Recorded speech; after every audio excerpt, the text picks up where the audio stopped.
दोस्तों नमस्कार। तो आज हम डिस्कस कर रहे हैं पोटेंशियल स्टेप का पार्ट 3। पार्ट 1 और पार्ट 2 इसका वीडियो अपलोड किया जा चुका है, आप इसको देख सकते हैं। दोस्तों हमारा मेन एम है आपको एक नोट्स प्रोवाइड करना ताकि आप उसको नोट करके आप एग्जाम में अच्छे मार्क्स प्राप्त कर सकें। तो ये जो इक्वेशन 17, इक्वेशन 18, ये इक्वेशन है, ये पार्ट 2 का कुछ टॉपिक है जो कि मैं कंटिन्यूटी के लिए आपके सामने रिप्रेजेंट कर रहा हूं। जो पार्ट 3 है वो केस सेकंड से स्टार्ट होता है। केस सेकंड में हम ये मानते हैं कि ई की वैल्यू भी 0 से कम होती है। ई जो है इलेक्ट्रॉन की एनर्जी है और V0 पोटेंशियल स्टेप का पोटेंशियल एनर्जी है। तो अगर इलेक्ट्रॉन की एनर्जी पोटेंशियल स्टेप V0 की एनर्जी से कम होगा, उस केस पे क्या होगा? तो इस केस पे चूंकि P2 इक्वल टू होता है √2m e माइनस V0, चूंकि जब E की वैल्यू छोटी होगी तो V0 ग्रेटर होगा और यहां से V0 माइनस होगा, इसलिए इसको हम माइनस कॉमन लेकर के 2m V0 माइनस ई लिख सकते हैं। चूंकि रूट के अंदर जब माइनस कॉमन लेंगे तो उसको हम √-1 लिख करके i के फॉर्म में उसको अलग कर सकते हैं। तो इस तरह से हम ये देखते हैं कि जो P2 है, P2 क्या है? मोमेंटम। ये जो मोमेंटम है, ये ट्रांसमिशन कंडीशन पे जो मोमेंटम है P2, इस केस पे इसकी वैल्यू इमेजिनरी होती है। अब हम जानते हैं कि P2 की वैल्यू ये है। इसका यदि हम कॉम्प्लेक्स कॉन्जुगेट लें तो कॉम्प्लेक्स कॉन्जुगेट में साइन चेंज हो जाता है आयोटा आई का।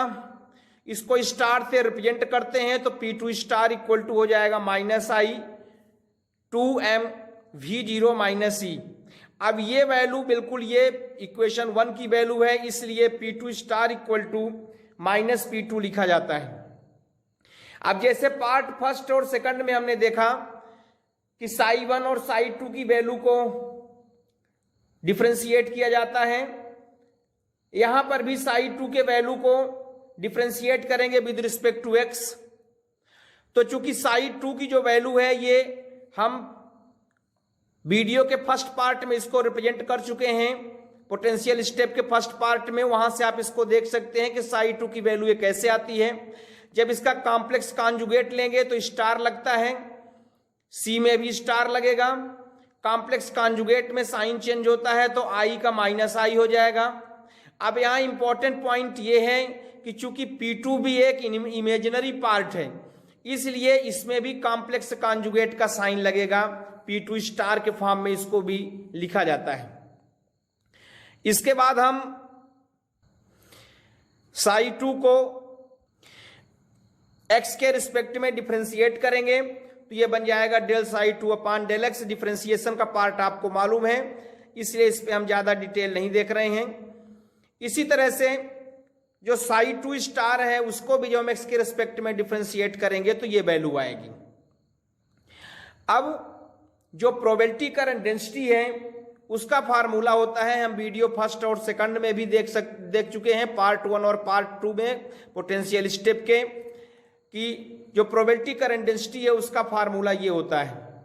यहां पर psi2 स्टार की वैल्यू और del psi2 upon del x की वैल्यू पुट करेंगे, फिर यहां psi2 की वैल्यू और del psi2 star del x की वैल्यू पुट करेंगे, जो कि हमने ऊपर अभी यहां से देखा। इन सभी की वैल्यू हम यहां पे पुट करेंगे। पुट करने के बाद इसको हम डायरेक्ट कैलकुलेट कर लेंगे, तो कैलकुलेशन के बाद ये पार्ट आ जाएगा। और यहां से हम देख सकते हैं कि ये पार्ट और ये पार्ट इक्वल है लेकिन माइनस है, इसलिए इसकी जो वैल्यू है 0 हो जाएगी। तो इस तरह से ट्रांसमिटेंस कंडीशन में जो प्रोबेबिलिटी करंट डेंसिटी की वैल्यू है वो 0 हो जाता है। ट्रांसमिटेंस का फार्मूला होता है magnitude of transmitted current upon magnitude of reflected current.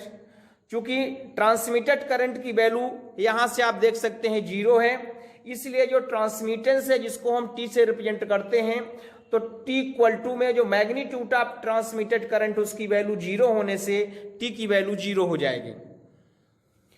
अब हम टोटल प्रोबेबिलिटी के रूल से जानते हैं कि reflectance plus transmittance equal to 1 होगा, क्योंकि जब T की वैल्यू 0 हो रही है तो R plus T equal to 1 के फार्मूले से R की वैल्यू 1 हो जाएगी।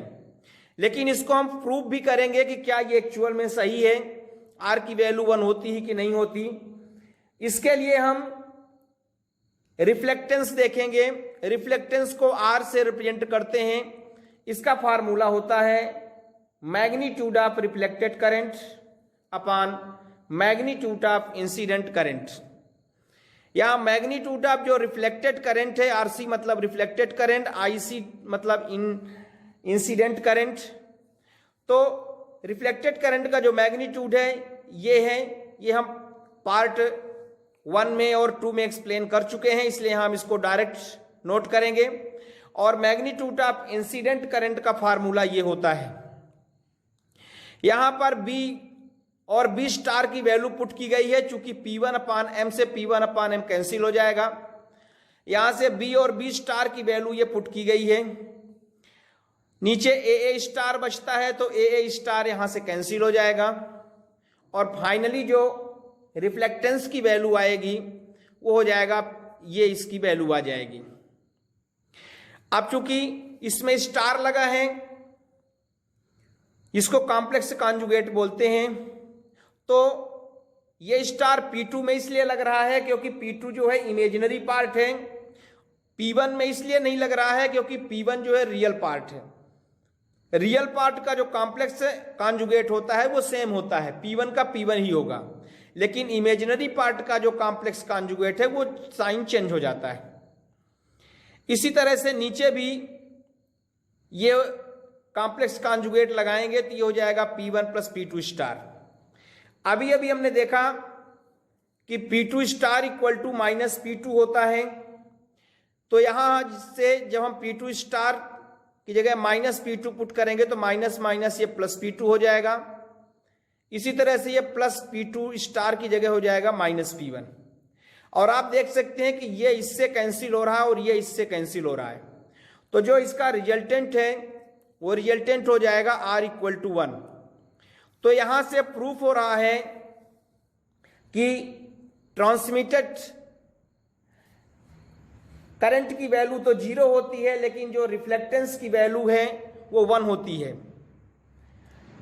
इससे क्लियर होता है कि अगर एनर्जी, पार्टिकल की एनर्जी या इलेक्ट्रॉन की एनर्जी, पोटेंशियल स्टेप के जो पोटेंशियल एनर्जी अगर उससे कम होगा तो ट्रांसमिटेंस की वैल्यू 0 होगी और जो टोटल पार्टिकल है वो रिफ्लेक्ट हो जाएगा।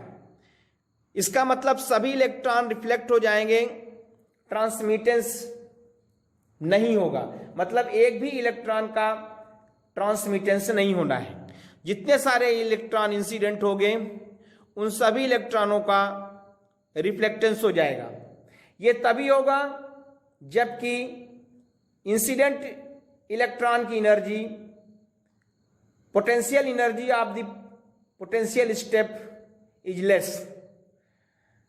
अदरवाइज हमने पार्ट 1 में देखा कि अगर इंसिडेंट इलेक्ट्रॉन की एनर्जी ज्यादा है, इस केस में P2 की वैल्यू पॉजिटिव होती है और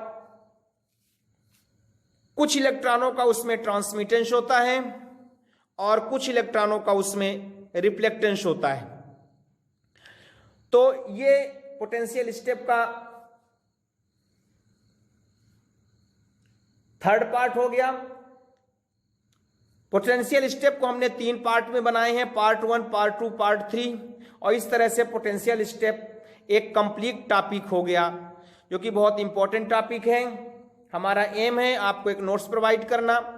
दोस्तों, आपने यदि हमारे चैनल को सब्सक्राइब कर दिया है तो थैंक यू वेरी मच, परंतु यदि अभी तक आपने हमारे चैनल को सब्सक्राइब नहीं किया तो प्लीज़ हमारे चैनल को आप सब्सक्राइब करें, लाइक करें, शेयर करें और अगर कोई प्रॉब्लम है तो कमेंट करें। Thank you.